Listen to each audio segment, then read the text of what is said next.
Hey everyone, welcome to part 17 of this Dark Urge Tactician mode guide for Baldur's Gate 3. We just rescued Minthara from the Moonrise Tower's prison, and now I want to showcase her a little bit by showing you a good build for her and the associated equipment. Now this is by no means mandatory, there are no trophies related to Minthara at all, so if you weren't able to recruit her because you accidentally killed her back in the Goblin Camp or defending the Grove, that's totally fine. I just wanted to show you, in case you were able to recruit her, what I would recommend for her build.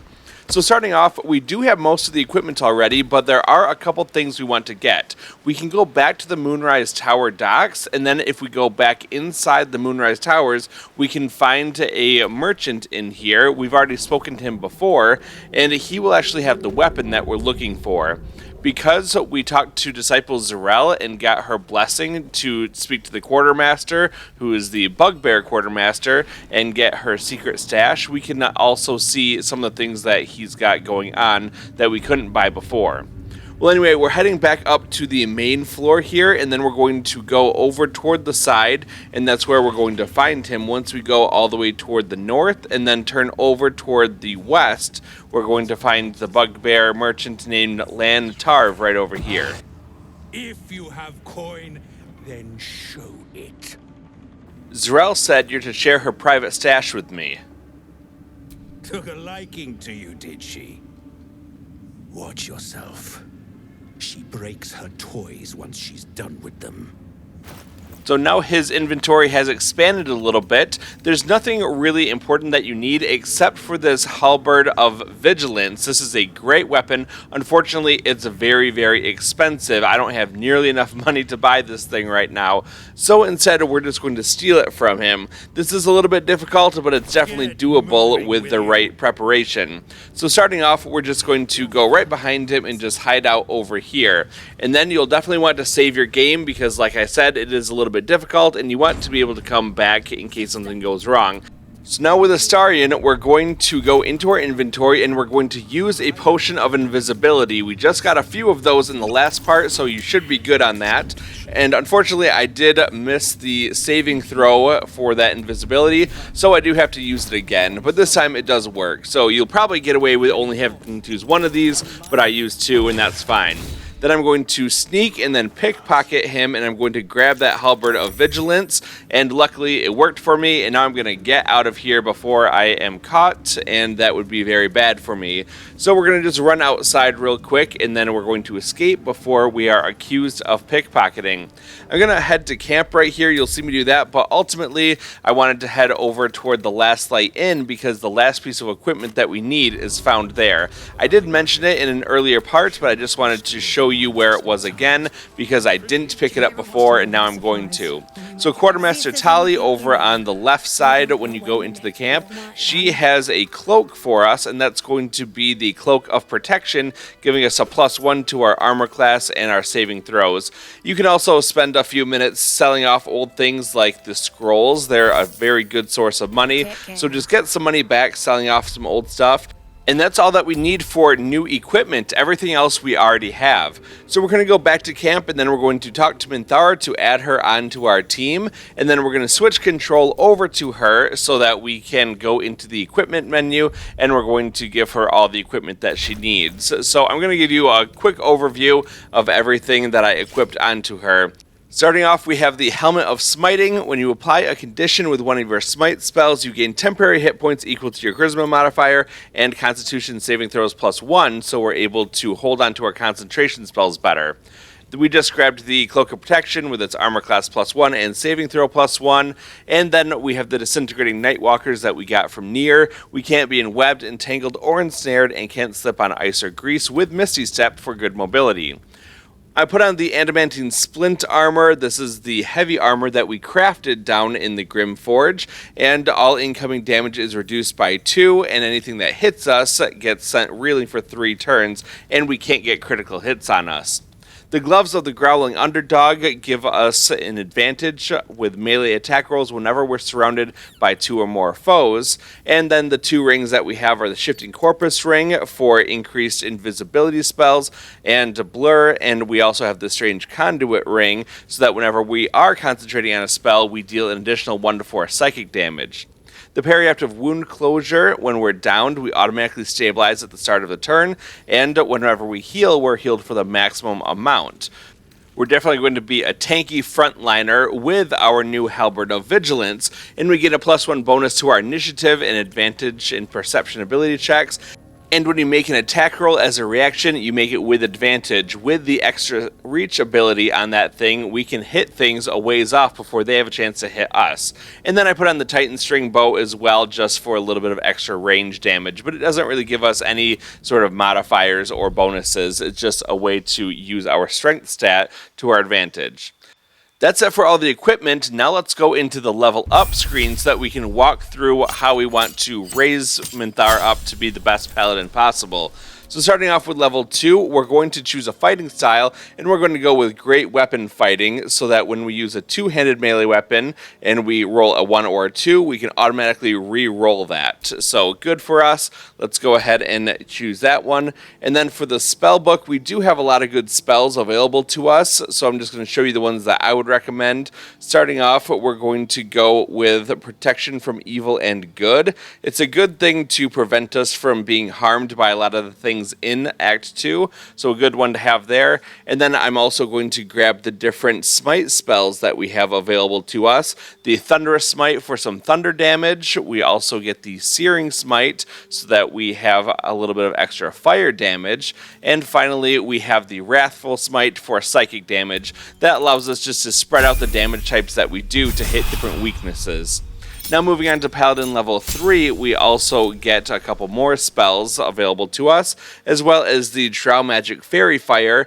Now, the Dark Urge character and Minthara are exactly the same background, so they do have a little bit of overlap with that Fairy Fire, and a little bit later they'll get Darkness as well. As for the prepared spells, I did grab Command. It's just a really good spell to have. Now on to Paladin level 4, we get a new Lay on Hands charge so that we can heal ourselves or our allies, and with that periactive wound closure, we always heal for the maximum amount. As for the feat, I'm going to take Great Weapon Master. When you land a critical hit or kill a target with a melee weapon attack, you can make another melee weapon attack as a bonus action that turn.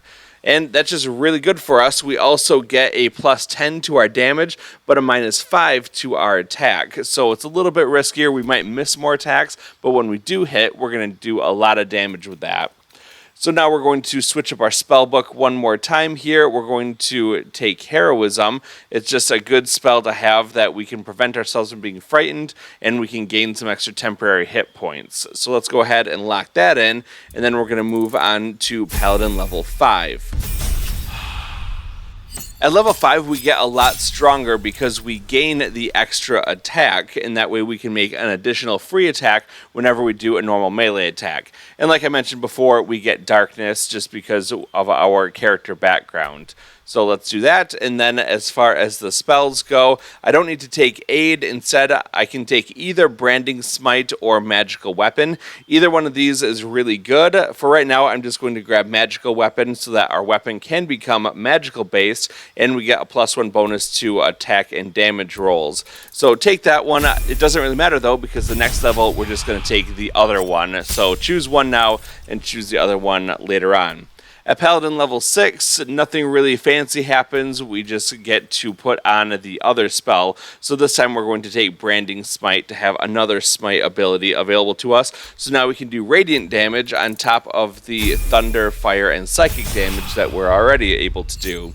At Paladin level 7, now we get Relentless Adventure, and this is where our build is starting to come together, because when we hit an enemy with an opportunity attack, our movement speed increases. And we also get the spell book change here. We're going to go and we're going to put on Compelled Duel. We can force an enemy to attack only you, giving it disadvantage against other targets. So we are really setting Minthara up to be a frontliner who's very defensive. We can always heal ourselves the most possible, and she can also do tons of damage in battle, especially targeting enemy weaknesses. Now it's time to end the day, and then we're going to take a long rest and use supplies just to get all of our spell slots and everything back. But be forewarned, when you do it this time, because we have a romance going on, we're going to be compelled by our dark urge to kill the one we love. The stomach churns around and around. The bile within is unsettled. Each moment brings a new surge. Your companions sleep like blissful lumps of meat.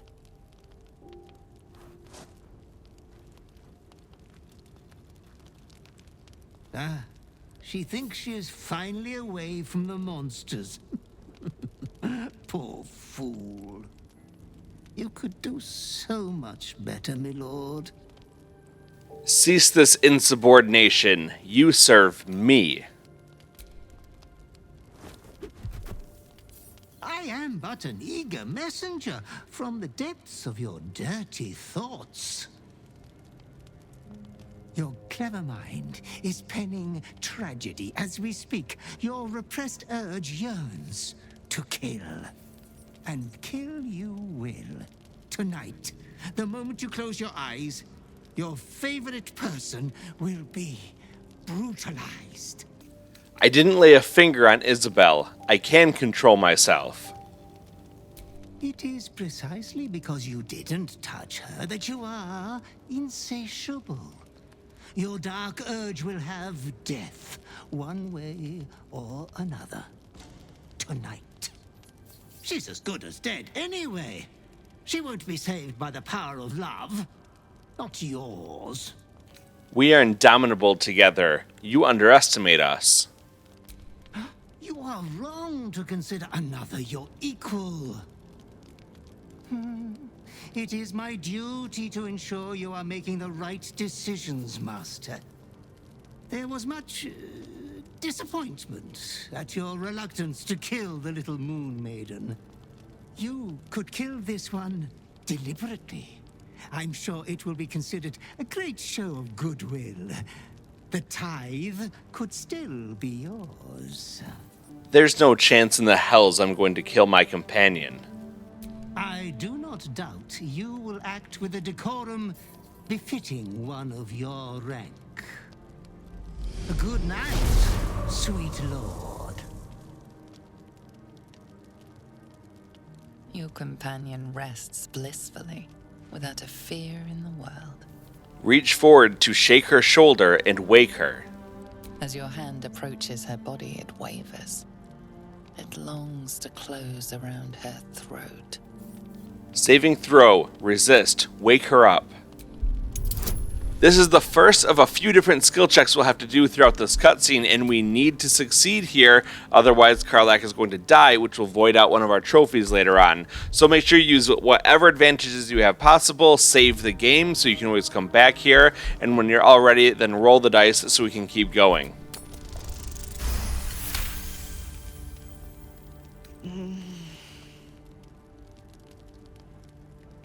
Hello, love.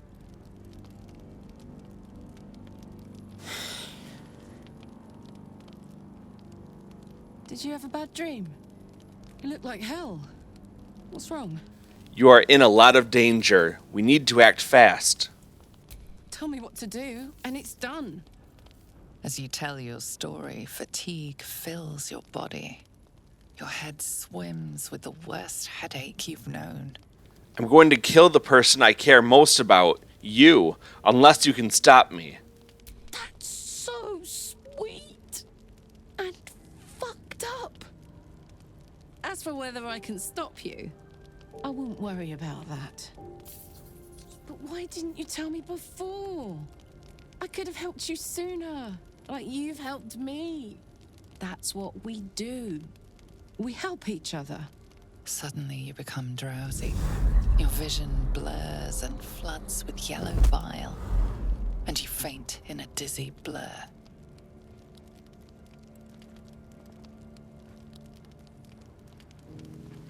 You are not yourself. All control is gone. Attention, soldier. You do not have permission to freak the fuck out right now. So this starts off a series of skill checks that we have to pass. We'll start by saying saving throw, resist, and try to express understanding. This takes us to a skill check of 18. Once again, make sure you have any bonuses available to you, save the game, and then let's roll and keep going. You can do this. I've got you, and I'm not letting you go. Saving throw, try to express gratitude. Another skill check in play. Let's go ahead, make sure we're ready, and then roll it and keep going. Thank me when we've both survived the night. The night passes sick and sweating, but bloodlessly.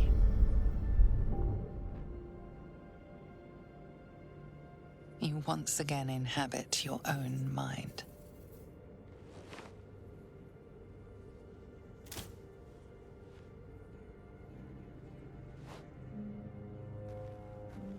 That you in there, love? Confess everything. You have been fiercely fighting against your dark urge. We'll get through this together. I'll protect us.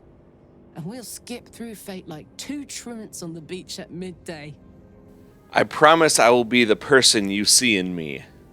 We'll get through this. Like two roaches in an apocalypse, mind, but still. You sure keep me on my toes, don't you? That's why I keep you around. After everyone survived in that cutscene, now we're going to head back out of camp, going back to the Moonrise Towers. But if Minthara is in your party, then you'll get a special warning dialogue from the narrator. It's risky to enter Moonrise with an unwelcome companion. You can pass as a true soul, but they cannot. Be sure to keep them close, so you can speak on their behalf if the cultists ask too many questions. Prepare to push onwards into Moonrise, whatever the risk. Steel yourself and venture forth. Well, now that we're back at Moonrise Towers, we're going to head back down into the prison underneath the towers, and that will allow us to free the prisoners down there just like we freed Minthara. There are some guards that we'll have to take out, so we will get some good experience for all of that, and it's kind of interesting watching Minthara fight. So let's continue on toward the south. We're going to go through the doors, and then we're going to go down the stairs nearby, and that will take us down into the basement area. There's going to be a couple guards in this area, as well as probably a couple of these floating scrying eyes. I like to manually put it into turn-based mode just so I can control the battlefield and stop things moving for right now. That just allows me to move Gale up a little bit closer, and then I can use Thunder Wave on the enemy. Any kind of thunder damage will do. That's what these scrying eyes are weak to. So if you've got a Thunder Wave or a Thunder Smite, something like that, you're able to probably take these things out in one hit. So let's use a Thunder Wave 2 and finish them off. Indiscreet killing has earned you a new foe. Well, the guards don't really like it when you destroy the scrying eye, but that's okay. We can take out these guards pretty easily as well. So I'm going to use a sneak attack range, starting off with the Dark Urge. It's going to do some good damage to him, and I can just follow that up with another offhand attack. And I'm going to use the ranged version just to keep my distance here. Unfortunately, it missed. Now we're going back over to Karlach. She is going to use her Frenzy ability. That way we can get enraged throws on her turns as well. So I can't do it on the first turn that I activate Frenzy, but I will be able to do it in subsequent turns. We're just going to start throwing items over toward the guards here. If you'll notice, some of the guards have that gold circle around them. That means that they have Death Ward, and when their HP goes down to 0, then they do come back with 1 HP remaining. 1 HP is just enough for him to try to use the Guardian of Faith spell on me, but instead I have Minthara, who automatically knows Psionic Backlash, and that will do enough damage to kill him instantly and stop him from getting that cast off, and that also earned our party 140 experience. Now it's Gale's turn. I did use the Thunder Wave with him already, so I can't really do anything else with him, but I can move Minthara up, and I want her to be up close to where the enemies are. I'm going to use Rush Attack just to get closer. You can see that my chance to hit is pretty low. I only have a 30% chance of hitting. It's not so great. That's because of that Great Weapon Master that I have toggled on right now. If I were to toggle that off, I'd do less damage, but I'd be more likely to hit. I'll try to hit with a Searing Smite right here. Unfortunately, the odds to hit were just too low, and I did end up missing anyway. But the enemy will come in and try to attack me, and I can use the same Psionic Backlash to do some damage to him, but he'll follow that up with a second attack and do some good damage against me. These enemies love to cast Abjure Enemy, which will frighten a party member. It's a little bit unfortunate because now I can't run anywhere, but I can still hit them from where I'm currently standing. But for now, it's the Dark Urge's turn. I'm going to have him run forward, and then I'm going to attack the enemy who already is missing a little bit of health. I could hit either of them right now, but I figured I'm just going to focus on the one who's already damaged, try to do some damage to him. I actually got the critical hit, and he's now down to about half health. It's Karlach's turn. I can't move her anywhere because she is the one who's frightened. However, I can start to throw weapons over there, and I can't hit the one closest to me, but I can get a shot on the one further away. So I'm going to throw a dagger, but I end up missing. That's okay though. I've still got 2 more chances to hit them. I'll use an enraged throw, and this one will connect and also knock him prone. And then I can follow that up with another normal throw. I'm going to choose the dagger, whip that over there, and then he will be pretty seriously hurt at this point. After that, it's Gale's turn. I'm going to run him forward a little bit, and then I can do a really nice amount of damage just by casting a magic missile over his way. I'm going to use a level 2 magic missile, and then that will do a lot of damage just stacked up onto the prone enemy. It's now Minthara's turn, and I want to finish off this enemy. I only have a 70% chance of hitting him, but if I go into the menu here, I can toggle off the Great Weapon Master all in, and now I have a 91% chance to hit him. And I do, and he's out. So now let's turn over toward his friend. We'll just hit him with a normal main hand attack, and because we defeated an enemy, then we also get to use the Great Weapon Master bonus action. This also applies if we got a critical hit. So we killed an enemy and we're able to get a couple more attacks in. So in total, we were able to attack 3 times with Minthara. Minthara's got some good armor class here, so you can see that the enemy sometimes misses, but when they hit, they don't do enough to kill us, whereas another character probably would just die outright.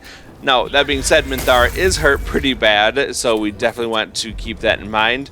But it's okay if she goes down, we can always pick her right back up. And that will end that fight. We took out the enemies down here. There are a few more as we go through the prison area, so we're not done fighting just yet. Always make sure that you're cleaning up after yourself. I like to use Karlach, so whatever she picks up will automatically be back in her inventory where we can choose to throw it in the next fight. So go ahead and grab everything that you want to from the enemies around here. Any keys that you want to add to your keychain, go ahead and do that. Grab all of the daggers, and let's keep on heading out. With all of the looting done, let's switch it back over to the Dark Urge, and I'm just going to have him run out. Now we're going toward the west, and we're going to get down to the end of the hallway, and then we're going to turn over toward the right. You'll see that there's another enemy over here. We'll just wait till we're in a good advantage position where they can't see us, and then we can attack with the sneak attack range just to get started. You're being arrested for assault. Let's choose to attack. That will refill our normal action and our bonus action. So let's go ahead and hit with another sneak attack. And the goal is to take out these enemies as quickly as possible, hopefully without the scrying eye joining the fight. Unfortunately, that did happen here. So what's going to now happen is that Scrying Eye is going to try to call up all the friends around here for the enemy, and that just means that we can quickly get outnumbered. There's not a whole lot of enemies remaining. It's good that we took out that Scrying Eye during the previous fight, because we wouldn't want all of these other enemies in the other section down here in the prison to come running over toward us and eliminate us pretty easily. It is easy to get overrun here. Unfortunately, the enemy does like to summon in some Guardians of Faith. They're pretty annoying when they're right by your group because they can just straight up murder some of you. They do 20 damage on attack or 10 if you resist it, but still that's a lot of damage for our typically fairly low HP values.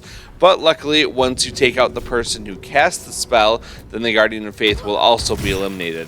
So it took out the guy, and then the Guardian of Faith also went away.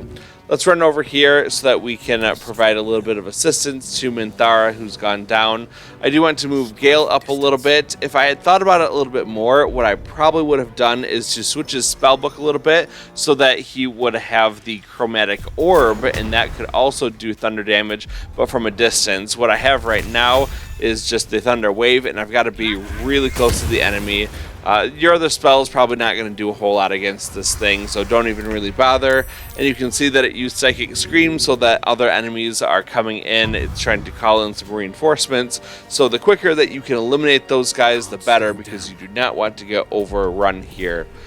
That's really all I have to say about this fight. It doesn't require a whole lot of strategy or anything like that. So I'll be quiet, let this thing play out, and I'll see you at the end of the fight. I got this.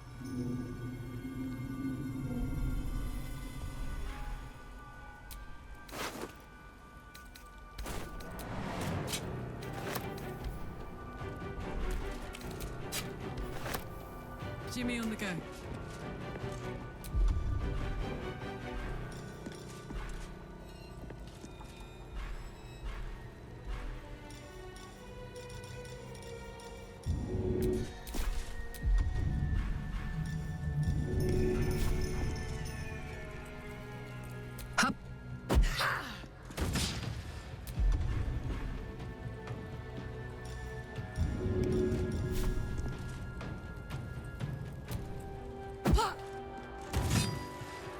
Alright, we just have one enemy left. Let's take Gale forward. We don't have quite enough movement speed to get there normally, but if you jump, you can get a little extra distance, and that's going to make all the difference here, because now we're in range to use one more Thunder Wave, and we're going to eliminate the last Scrying Eye, and that will end us the fight. We're going to skip forward just a little bit, having Karlach go around and clean up after that fight, and then we'll keep going. Let's keep running all the way down this hallway. There is a bridge on your left side. Just ignore that for now. We'll come back there in just a moment. But for now, we're going to run all the way to the end where there's one more guard standing watch. We'll just go over to the side of him. We'll do our standard opening, having the Dark Urge sneak up to him and use a sneak attack. Now, if you hit him, you do a lot of damage. Unfortunately, I totally missed this attack. So nothing happened there, but we do get into the fight, and then we just have to fight him as we normally would. So there's not a whole lot to say about this one. He does have some pretty high armor class, so it is a little bit more difficult to actually hit him. But we're just going to work together as a team, and he'll be dead before he even gets the chance to attack us. I will not fail.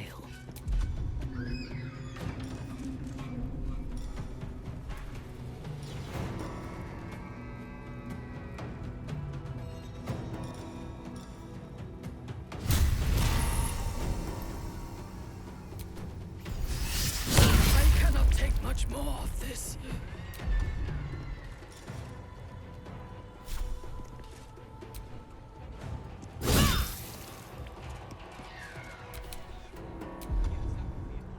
Alright, it's Karlach's turn, and we're going to use her to finish off the fight. We're just going to toss one dagger over here, and it will connect, and that will be enough damage to finish him off. And now we just have to clean up the area. We'll use Karlach to go over here, pick up the dagger that we threw. There's nothing else that we need to grab. If you loot the enemy, there's nothing very valuable for you that we don't already have.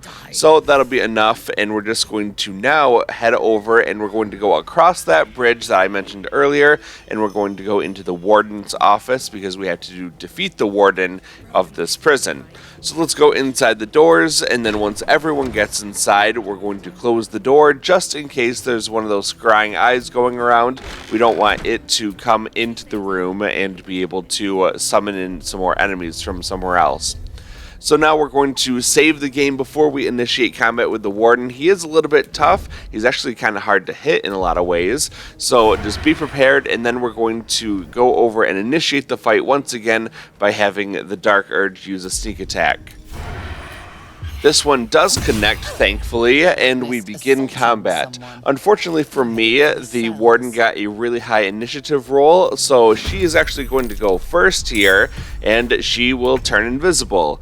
I have no idea where she went. I think that she's right about here. I didn't see anything kind of move, and I can't move myself right there, so I thought, hey, why not use my fairy fire to make her visible again? Unfortunately, she's still not visible, so I don't know where she is. Turns out she is right between the door and the barrel on the right side here. She's just outside of where that fairy fire is. So that's a little unfortunate for me, but I can counterspell her attack with this lightning arrow and also do a psionic backlash to damage her a little bit. So she didn't do any damage to me, and then she's going to run forward a little bit. It's the Dark Urge's turn. I'm just going to use a normal main hand attack with that follow-up offhand to do some good damage to her, but she does retaliate using a Hellish Rebuke, so I do take a little bit of damage in the process. But better that the Dark Urge took that than Minthara, because she would have been eliminated. Let's throw some daggers over here toward the warden. The first one missed, but the second one will connect. So after that, then we're going to go over to Minthara. She's going to run forward a little bit, and then we want her to attack the enemy. We're just going to use another main hand attack. It does only have a 60% chance of hitting, so the first one does connect, but the second one will miss. It's now up to Gale to eliminate the last 30 HP for this enemy. Can we do it? Let's find out. We're going to start by using a level 1 magic missile that will bring her down to 9 HP, and then we can finish that off with a offhand attack, and that will bring her down into range for our Illithid power called Call the Weak to activate, and then she will be eliminated. So let's grab a couple things from her. She's got some good arrows, the Potion of Angelic Reprieve, the Moonrise Guard's Key, but most importantly, the Spellcrux Amulet. This is incredibly important later on, so make sure that you grab that, and I'll show you a really nice way to save on doing long rests using that amulet in a later part. After the fight, we're just going to save the game real quick, and then we're going to head upstairs. There may be one more enemy waiting for us up here. It's going to be our old friend, the Scrying Eye. He's just kind of buzzing around here. So once everyone gets upstairs, we're going to manually put it into turn-based mode just to keep him from moving around. And then I'm going to get the Dark Urge out of the way. And Gale is going to go forward and attack. We're just going to use another Thunder Wave. I don't have any more level 2 spell slots, unfortunately, so I have to resort to a level 1. I don't really want to use the level 3, although that would pretty much guarantee it to die. And the level 1 leaves it with just 1 HP remaining. Kind of disappointing, but there's not a whole lot more that I can do about that. Offhand attack won't do anything to it. Now, if I was really smart, what I would have done is to take Minthara forward, and she would have used Thunderous Smite, because that actually does thunder damage, and I would have been able to eliminate him. Unfortunately, I'm not very smart, so I just tried to use a main hand attack, hoping that it would do enough damage, and it doesn't do anything. Carlet can't do anything to it, and I know that one way that you can do a little bit of damage to it is by using a sneak attack ranged on it. We've done this lots of times before, so I'll move out of its line of sight, crouch, and then hit it with that. The Scrying Eye is defeated, and now 3 out of our 4 characters are able to level up. But we're not going to do that just yet. Instead, we're going to wait until all 4 of them can level up. Let's go over to this table and we'll search it to find Wellbrun's hammer, and we're going to grab that and we're going to take that downstairs. We'll give it to him in just a moment, but for now we're going to go talk to Cal and Leah, who are Roland's brother and sister. Now, no matter what I did on this playthrough, I could not get Roland to stay alive. I don't know what happened there. I know that some of you have commented in the previous walkthrough and said that no matter what, Roland had the Shadow Curse Undead status, and that was exactly the same for me. So some kind of weird buggy thing, but he is dead. Let me guess. The Absolute is the only way. Don't bother. Why don't you and Zevlor take a long walk off a short cliff? Listen, your brother Roland is alive. He's in the Last Light Inn. Well, that's not true. He made it? He's all right? Told you. He's too stubborn to die. If you're not at the Absolute's beck and call, why are you here? To help. What can I do? Gnomes next door are up to something. They've been whispering like mad. Whatever it is, we're in. Don't leave us in here. After that conversation, we're going to go a little bit toward the west. Just 2 cells over is where we'll find the Ironhand Gnomes, and we can go talk to Wellbrun Bongal. Nimble. Check for gaps, cracks, anything to leverage the rock. Nickels, tools. Get creative. This rock is basalt. It'll crack with enough pressure.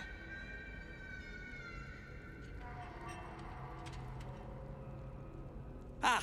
Don't mind us, true soul. The back wall is weak. We're working to brace it. Shh! I'm going to get you out of here. Huh. And why would you be so inclined? Rogue persuasion. You'll owe me a favor after. Besides, I never liked prisons much. Here we have a skill check looking for a 6. Pretty easy with all the natural bonuses we have, so let's roll that and keep going. Me neither. Nasty little boxes. Too often used to quash genius. I reckon you and I were meant to meet. I'm Wellbrun. I'm the Dark Urge. Pleasure to meet you. We've got a plan. For us and the tieflings both. But we're scuppered without the right equipment. We need tools, that head case of a warden robbed ours, but anything that breaks rock will do. Even if it's not Iron Hand quality. Whatever you find, throw it through the bars. But for the love of Gerdel, make sure a guard doesn't see you. Or we're both done for. We already have his hammer, so let's talk to him again to give it to him. Your feet fly fast, my friend. Any luck with those tools? Here, I found this hammer. Is it yours? Blessed Gerdel, I thought I'd never see it again. Thank you.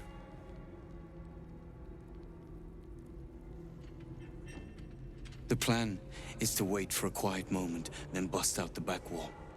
We'll grab the tieflings along the way. We'll need them if it comes to a fight. You, however, are the clincher. Once we move, keep the patrols busy. If the bastards spot us, all of bloody Moonrise will come down on us. It's time. Let's do this. We'll move once it's quiet. Until then, be ready. Wilburn's going to take off toward the back of the cell and bust his way through it. He's going to go around too and get the other tieflings that we just spoke to as well.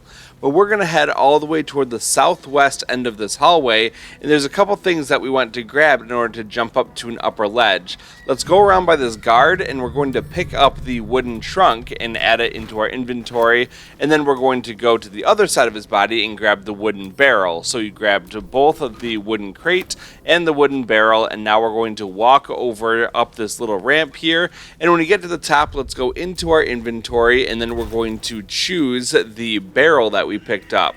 So you'll have the barrel, and we're going to choose to place it in the world. Let's just drop it kind of right in the middle of this upper platform, and then we're going to go back into our inventory, and this time we're going to use that wooden crate that we picked up, and we're going to place that in the world directly on top of that barrel. Then all you have to do is choose to jump and then select the upper part. Your character will automatically move to climb up on top of here and then jump up to the top. Makes it very easy to get up there, and all of your characters should be able to follow you right up there as well. We'll continue along down the path toward the north, run past this Moonlighty area, and keep going around toward the right-hand side. Eventually, you'll get to a spot where you can't go any further as you're running. You just have to hop over the little gap here on the ground. So once you're over on the other side, then turn and go a little bit toward the north. You'll see a boat over here, but we're going to turn and go to the right. Let's head down the path just a little bit, and that will cue all of the gnomes and the tieflings to come running out our direction. Then we just have to follow them around toward that boat. It's being held up by a couple chains, and you do need to attack those chains in order to break them. So these brittle chains, there's some on the right side and some on the left. Luckily, your NPC companions will also help to attack it, and once they're all destroyed, then a cutscene will play out. Boat's good to go. All that's left is to ship off. My plan for now is to hide out on the water. Unless you have a better idea. I'll come with you. I know a place called the Last Light Inn. You'll be safe there. Safe? That's no small claim in these parts. Lead the damn way.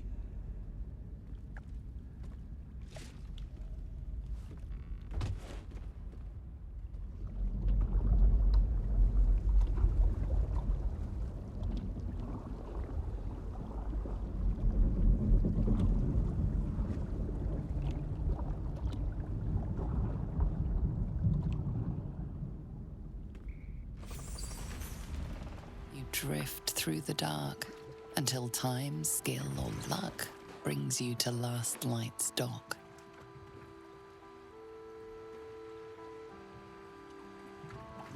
Hold there. You can't just land and start unloading strangers. They're procedures, damn it. No one gets in without being tested. Commander Jaheira's orders. Fine. Test them. Here, form a line. Let's see if the Absolute's little pet recognizes any of you. The Absolutes, what? What are you doing? Just do as he says. Trust me, this is the easy way. If what you've said is true, no one has anything to fear. If not, well, we'll soon find out.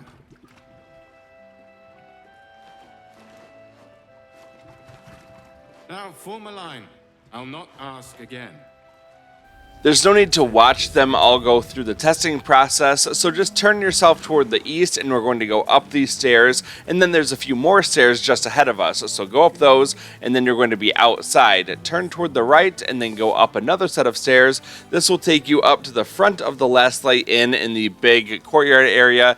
Let's head over toward the southeast, and that will take us to the entrance to the Last Light Inn, and we're going to go and do a quest involving a character called He Who Was. This is a quest that I showed in the previous walkthrough, but I didn't quite do it correctly, so I'll show you the more correct way of doing it this time. So let's get started with that. We're going to go across the bridge, and then we're going to go over toward the left side as soon as we get across the bridge, and that will take us back over to where we had Shadowheart go over and eliminate all of the ravens. There's a little building on the right here, and when you see that, that's right in the right area for where those ravens are. So this is the raven that we interacted with, and all of the other ravens came and we destroyed them all very easily. Let's keep going up toward the east, and there's going to be a little bridge made out of these twisted vines. We'll run across there, just keep heading kind of toward the southeast generally as a direction.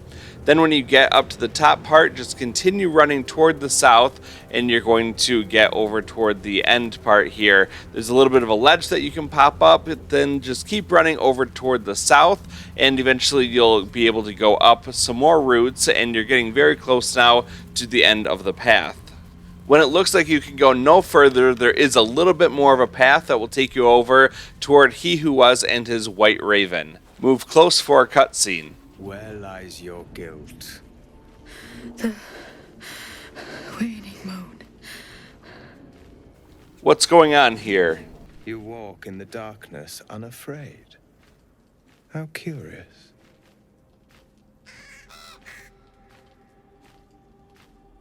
A fair point.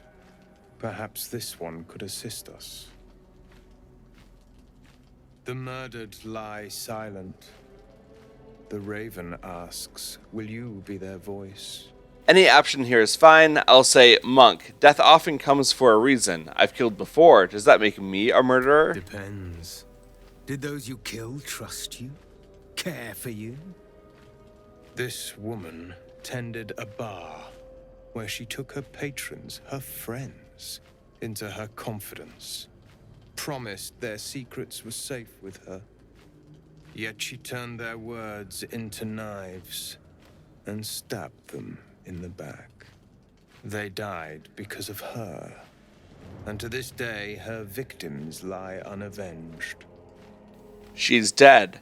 How much more can she pay? Death is not the end, merely another beginning.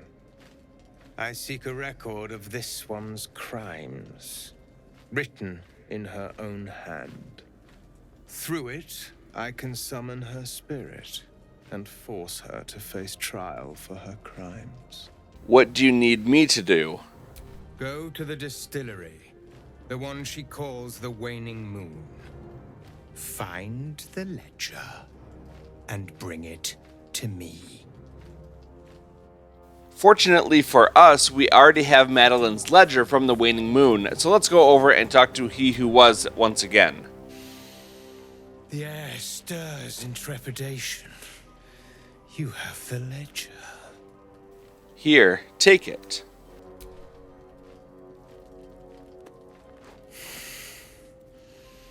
We have it. Her lies, her guilt. Madeline reported her friends to a dark justiciar and fled when they were butchered. Well, she flees no more. I will be the conduit for Madeline's spirit.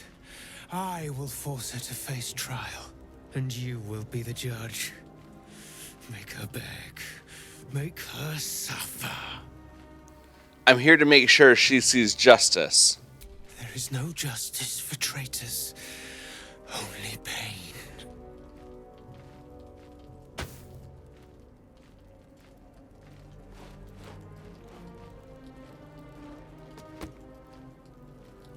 Witness.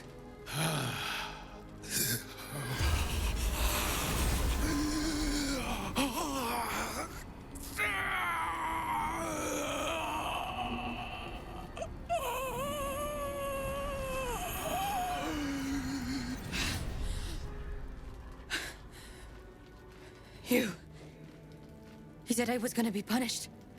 That you'd be the judge. But I didn't mean to hurt anyone. The trick here is to be a little bit mean, but not too mean. As the Dark Urge, you can make the ironic statement, "You didn't mean to kill your friends? How laughable." Pot, meet kettle. But this wasn't supposed to happen. I swear. I said it didn't mean nothing. That Ben and Mark were just drunk and whining. The Dark Justicia promised she was gonna chat with him. She promised. What did the Dark Justiciar actually do to your friends? She gave him a dagger each and told him to press it against their stomachs on the count of 3 to start stabbing and not stop till she said so. She never said stop. I'd do anything to take it back. Anything. Don't choose the stabby option, just say something like, "Monk Persuasion, you had the means to stop it, but you chose not to. You let fear and cowardice rule you," giving you a skill check of 10, pretty easy for us to pass. You're right. I'm a killer. A monster. I should have died instead.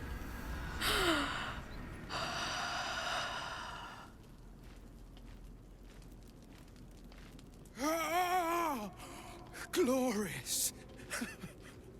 Look, my hand still shakes. You broke her most thoroughly. Well done. She was punished. That's all that matters. If you are satisfied, then so am I. You have done well. Her pain and anguish were sublime. I will treasure it. Here, for your services. Should I find another murderer in need of torment, I shall call upon you. Farewell. And with that, we finished the Punish the Wicked side quest, giving us a little bit of gold as well as the Raven Gloves, allowing us to summon Quoth the Raven. And if you know what that reference is, let me know down in the comments. I'm curious to know how many of you picked up on that. So now, if you want to loot Madeline, you can get a little bit more gold as well as some alcohol, nothing else very important, and there's nothing else that you need to grab from the nearby area either. So the last thing that we're going to do here is to actually level up, and we're going to raise ourselves up to level 8. So now that everyone has enough experience, let's go ahead and do that. So starting off, we're going to be the Dark Urge, and we're going to be now at level 8. We're a level 3 monk at this point, and we now get our specialization. So let's do that. We're going to choose the Way of Shadow. So this has a lot of good interactions with darkness and with hiding. So let's go ahead and do that. So we get another Shadow Arts Hide. This doesn't really matter so much because we can already do our Cunning Action Hide. We also get the cantrip called Minor Illusion, allowing us to summon something that draws in enemies and makes them go where we want them to briefly, allowing us to do a better sneak attack. For Karlach now, she's going to be a level 3 rogue because we also want that specialization just like the Dark Urge. This time we're going to choose the Thief, and what that does is it allows us to have an extra bonus action, and that pairs really well with us being able to throw items. We get another one of our enraged throws, so we can actually knock multiple enemies prone. So definitely go with Thief for this one. Now it's Gale's turn. He's a level 8 wizard. We're keeping him right in that wizard path, and now at level 8 we do get a new feat as well as some new spells. The two spells that I would learn are Shatter, so that we can do damage to enemies in a group, as well as Grant Flight, allowing us the ability to fly. Now we get to select our feat. I'm going to go with Ability Improvement, and then I'm going to put 2 points into Gale's Intelligence stat. That will allow him to do a lot more damage in battle. So once that's all set up, then we just have to arrange the spell book. I'm going to put Shatter on, and I'm going to leave Grant Flight off at this time. So once that's done, we can lock that in, and then we're going to move on to our final party member right now, and that is going to be Minthara. She's a level 8 paladin. So with this, we are going to get a new feat available to us, so let's go ahead and check that out. We have to scroll way down toward the bottom so that we can find the Sentinel ability, and this feat will allow us to use our weapon attack as a reaction, and we also gain advantage on opportunity attacks. Also, when you hit a creature with an opportunity attack, it can no longer move for the rest of the turn. That works really well with this pole arm that we have. It's got extra reach, so we can stop an enemy before it gets close enough to do damage to us with melee attacks. As far as the spellbook goes, I'm going to remove Aid and I'm going to put on Bless. Bless is pretty good. It does give us a plus 1d4 bonus to attack rolls and saving throws. It's a concentration spell, and we have some of the other equipment that we have that gives us bonuses whenever we're concentrating on a spell. Well, that's going to do it for this episode. Thank you very much for watching. I really appreciate it. If you enjoyed this video, be sure to give me a big like, as well as let me know down in the comments. Don't forget to subscribe if you want to see more videos like this in the future. I'll see you very soon for part 18. Until then, thanks for watching and have a good day.